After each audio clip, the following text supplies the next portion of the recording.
में बिहार से होकर गुजरने वाली 16 मेल और एक्सप्रेस रेलगाड़ियों के परिचालन समय में परिवर्तन किया है। इन रेलगाड़ियों का कई नए स्टेशनों पर भी ठहराव निर्धारित किया गया है। समय सारणी में ये परिवर्तन 15 मई से प्रभावी होंगे। प्राप्त जानकारी के अनुसार Malda town Kiul intercity express Malda से सुबह 6 बजे रवाना होगी। बिहार में ये पीरपैंती में सुबह 8:22 पर, जबकि कहलगांव में 8:46 पर पहुंचेगी। वहीं एकचारी, घोघा और सबौर में भी इसका ठहराव परिवर्तित समय से होगा। Bhagalpur Danapur intercity express Bhagalpur junction से सुबह 5:40 पर रवाना होगी। वहीं साहिबगंज और दानापुर के बीच चलने वाली साहिबगंज दानापुर एक्सप्रेस रेलगाड़ी साहिबगंज से दिन के 2:45 बजे खुलेगी। रेलवे ने हावड़ा गया एक्सप्रेस के भी परिचालन समय में बदलाव किया है। सहरसा से ललितग्राम और दरभंगा से झंझारपुर तक जाने वाली डेमो ट्रेन जल्द ही फॉरबिसगंज तक चलेगी।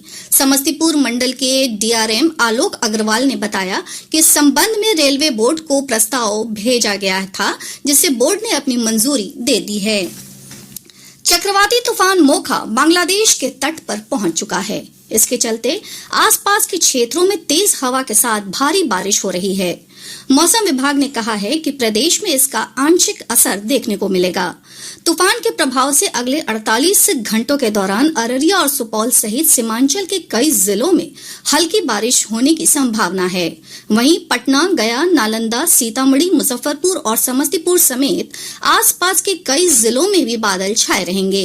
इस दौरान 15 से 20 किलोमीटर प्रति घंटे की रफ्तार से हवा चल सकती है। इससे लोगों को गर्मी से राहत मिलेगी। मौसम विज्ञान केंद्र पटना के वैज्ञानिक कुमार गौरव ने बताया कि अगले 3 दिनों में राज्य के दक्षिणी हिस्सों के तापमान में 2 से 3 डिग्री सेल्सियस की बढ़ोतरी हो सकती है। बिहार विद्यालय परीक्षा समिति ने 11वीं कक्षा में नामांकन के लिए ऑनलाइन आवेदन की तिथि जारी कर दी है। इच्छुक छात्र 17 से 26 मई तक आवेदन कर सकते हैं। समिति के अध्यक्ष आनंद किशोर ने बताया कि छात्र OFSS पोर्टल के माध्यम से आवेदन करने में मदद ले सकेंगे। इस पोर्टल पर राज्य के सभी जिलों के कॉलेज और स्कूलों की सूची उपलब्ध है। बिहार संयुक्त प्रवेश परीक्षा परिषद ने ITI प्रवेश परीक्षा के लिए आवेदन की तिथि बढ़ा दी है। छात्र अब 20 मई तक ऑनलाइन आवेदन कर सकते हैं।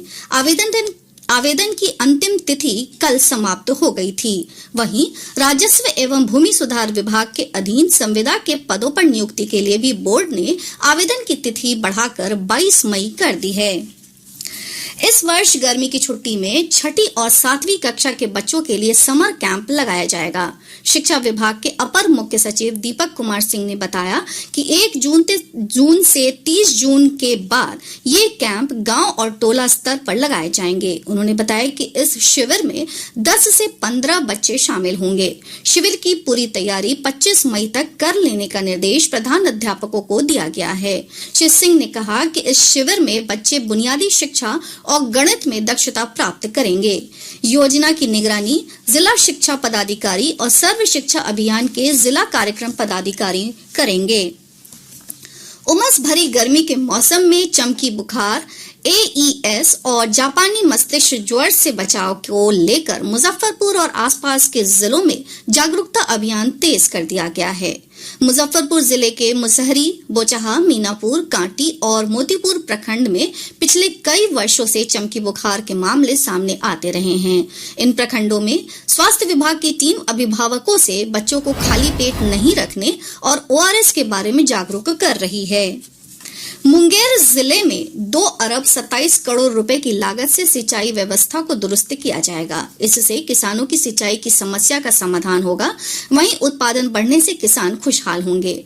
मुंगेर के सांसद सह जदयू के राष्ट्रीय अध्यक्ष राजीव रंजन उर्फ ललन सिंह और जल संसाधन मंत्री संजय कुमार झा ने ये बातें आज मुंगेर समाहरणालय में आयोजित संयुक्त संवाददाता सम्मेलन में कही। श्री सिंह ने कहा कि तारापुर, सतघरवा, बदुआ, चानकीन, रतनी और झरकहवा सिंचाई परियोजना के लिए DPR तैयार हो गया है। उन्होंने कहा कि 145 करोड़ रुपए की लागत से अनुपयोगी हो चुकी डकरा पंप नहर का भी जीर्णोद्धार किया जाएगा।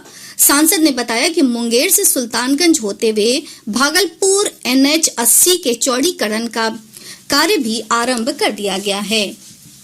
राज्य के सभी 38 जिलों में मनरेगा के तहत 1.5 करोड़ पौधे लगाए जाएंगे।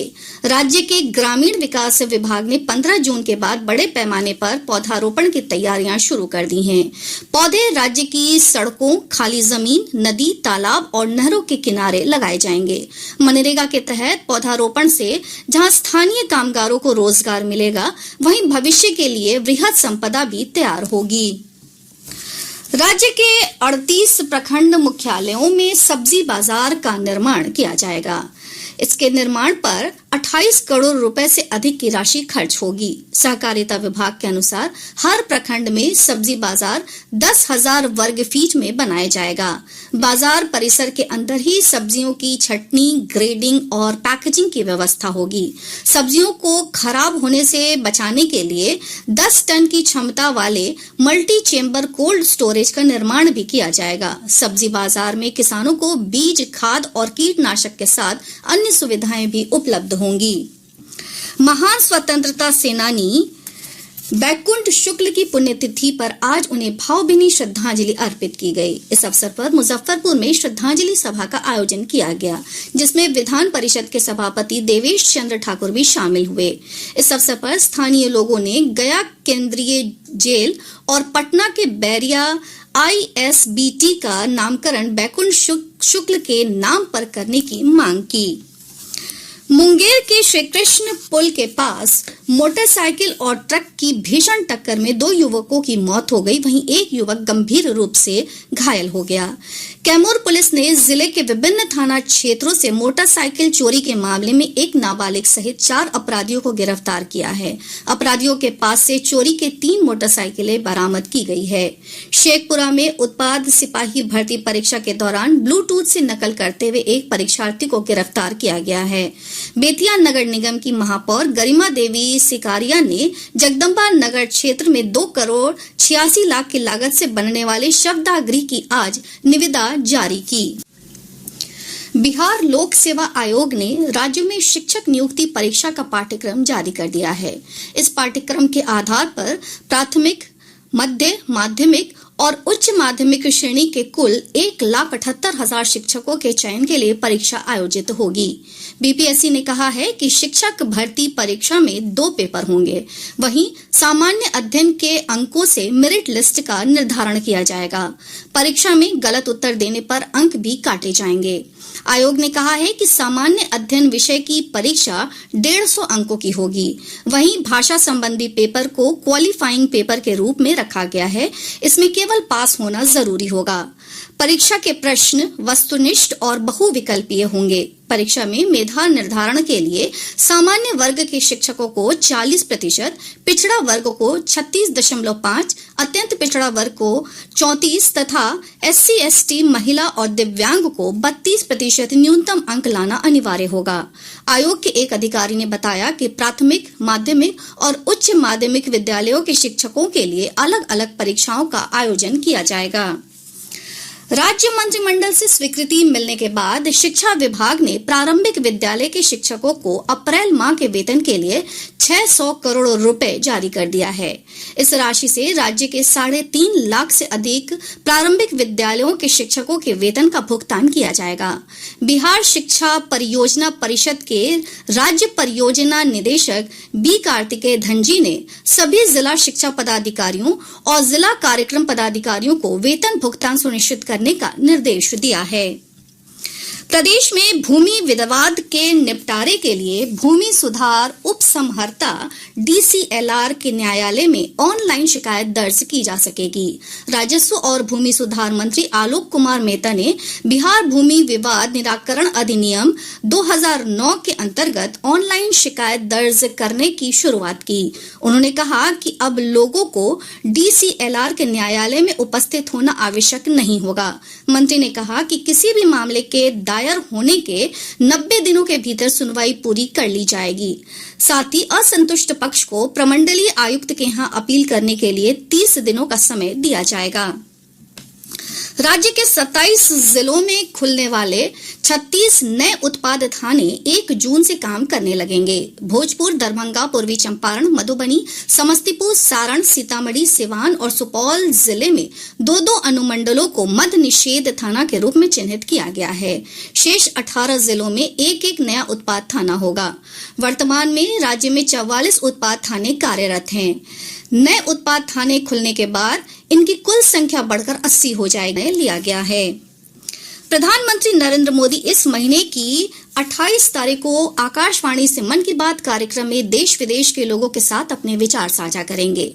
ये इस मासिक रेडियो कार्यक्रम की 101वीं कड़ी होगी। प्रधानमंत्री ने लोगों को उन विषयों पर अपने विचार साझा करने के लिए आमंत्रित किया है जिन्हें आगामी मन की बात कार्यक्रम में शामिल किया जाएगा। लोग नमो ऐप या MyGov ओपन फोरम पर अपने विचार साझा कर सकते हैं। इसके अलावा लोग टोल फ्री नंबर 1800117800 डायल कर अपने संदेश हिंदी या अंग्रेजी में रिकॉर्ड करवा सकते हैं। 1922 पर मिस्ड कॉल से प्राप्त लिंक के जरिए SMS के माध्यम से भी संदेश भेजा जा सकता है। फोन लाइनें 26 मई तक खुली रहेंगी। केंद्र सरकार ने भारतीय पुलिस सेवा के वरिष्ठ अधिकारी प्रवीण सूद को 2 वर्ष के लिए केंद्रीय जांच ब्यूरो CBI का नया निदेशक नियुक्त किया है। श्री सूद फिलहाल कर्नाटक के पुलिस महानिदेशक के पद पर कार्यरत हैं। वे निवर्तमान CBI निदेशक सुबोध कुमार जायसवाल का स्थान लेंगे। CISCE ने इस वर्ष के 10वीं और 12वीं कक्षाओं के परीक्षा परिणाम आज घोषित कर दिए हैं।